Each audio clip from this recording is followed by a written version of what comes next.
G'day, it's Rowan here from Your Life Designed. I'm down here on the Sydney Harbour. It is an absolutely stunning winter's day. Now, I've got a question for you.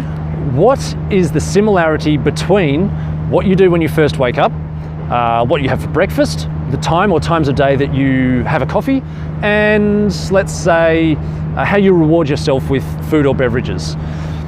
Now, the answer is that they're all just habits. They're all dictated by our habits.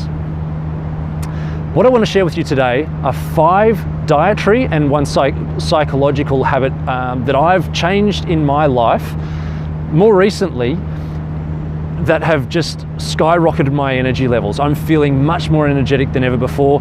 My concentration, which I used to be really down on, is much better. Because my concentration is better, my productivity is much better. I don't need to sleep as much. I don't need to sleep. I've gained about half an hour to an hour of daytime just because I'm not as tired, and my immune system is through the roof. I'm feeling I'm just kind of bouncing off the walls, really. By now in winter, I've normally had 2 colds and I haven't even had a throat tingle. I know that these 5 changes have changed my body in a huge way, and I hope that if you implement them, that they might help you as well. So, what are these 5 changes? Well, firstly, let me give you a quick little thing about habits. Now, we are all just a collection of habits, veering away from the dietary habits, everything from the thoughts that we think, how we talk to people, how often we use social media, how often we connect with family and friends. Just so many things are dictated by our habits, the thoughts we have, the expressions we use on our face, everything. The list goes on. Now, as Og Mandino, what's the point in me telling you about this? As Og Mandino once said, if I'm going to be a slave to habit, let me be a slave to good habit. I think that's a great quote. So what are these 5 habits that I've changed which have made me feel a world better? The first is I've cut out dairy. Name one other animal, aside from people, that on a daily basis consumes dairy, the milk of some other animal to get by. I don't know of any. Maybe David Attenborough knows some, but I don't know any. Now, I didn't think I had a problem with dairy, but it is an allergen. Once I cut dairy out, I realized that it wasn't doing me any favors. In fact, it was doing me a little bit of a disservice.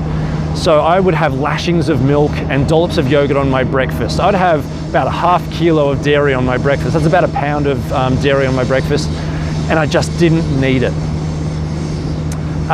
What I've found in cutting it out is that I'm breathing a lot easier. I used to be just a little bit congested. It wasn't huge, I wasn't struggling to breathe, but my wife said that at night time I was sleeping with my mouth open just to get enough oxygen in. Now I'm sleeping with my mouth closed, and I know that in my nose I can feel less congested. Now that's not a huge change, but it is a change, and I know that cutting dairy out, it's a simple thing. I replace it with coconut almond milk and coconut yogurt. It's a simple thing, and it has made a difference. Now the second thing is, speaking of breathing, focusing on breathing. Now, breathing obviously is a very natural thing. It's automatically done by our system, but is our system automatically doing it to really give us the most out of our energy levels? Or is it giving us just enough to get by? Have you ever noticed how shallow your breathing is through the day? Have you ever noticed that when you kind of at your desk or wherever you are and you feel a bit dozy and you start to nod off, that your body automatically goes and gives yourself a rush of oxygen? Now, obviously oxygen is super important. We can go weeks without food, we can go days without water, but we can barely go a few minutes without oxygen. So it's critically important. Why not focus on it a little bit more? Why not take some deeper breaths throughout the day to give yourself a boost of energy? Or not even just a boost, because that kind of insinuates that it's a spike. What I've done, or what I've started doing, is throughout the day I focus on my breathing just a little bit. It's very hard to continually focus on it because your mind wanders, but from time to time I just focus on just taking some exhales, not just one, a collection of them, and really sucking in some oxygen and noticing the difference that makes. I can feel my brain instantly being more aware and being able to concentrate better. Now that's a big change that you can do so easily and so quickly. The third thing, I've cut out, you're not going to like me for this, I've cut out coffee. Yes, I know, too far? You're probably right. Now, I used to love coffee. Coffee is, it's a great beverage. It brings people together. It's got such a warm feel to it. It's, gets you up and away from your desk. It's positive. Oh, the sun shines out on this side. I'll stand over here now. There we go. It gets you up and away from your desk and, gets you out talking to people. Let's go for a coffee. It's such a common thing. Now, the reason that I've cut out coffee is because there's two main reasons. One is that it's a chemical reaction that makes some changes to your central nervous system. So it's setting off some processes in your body that are just drawing energy. Sorry, not drawing energy, using up more energy. Coffee is not contributing energy to your system. It is just taking energy. And it takes it temporarily too. It sets you up for a bit of a spike and then you come back down. It does have a slow half-life, so the energy can last for quite a while, but at the end of the day, I felt that I was in more of a slump because coffee had taken more energy from me through the day. Now, the second reason is that coffee is a drug. So because it's a drug, you need more of it each day to get that same kind of feeling. This means that we grow a dependency on it. Now, I didn't want to be dependent on a drink to make me feel good. I want to be as natural as possible with it.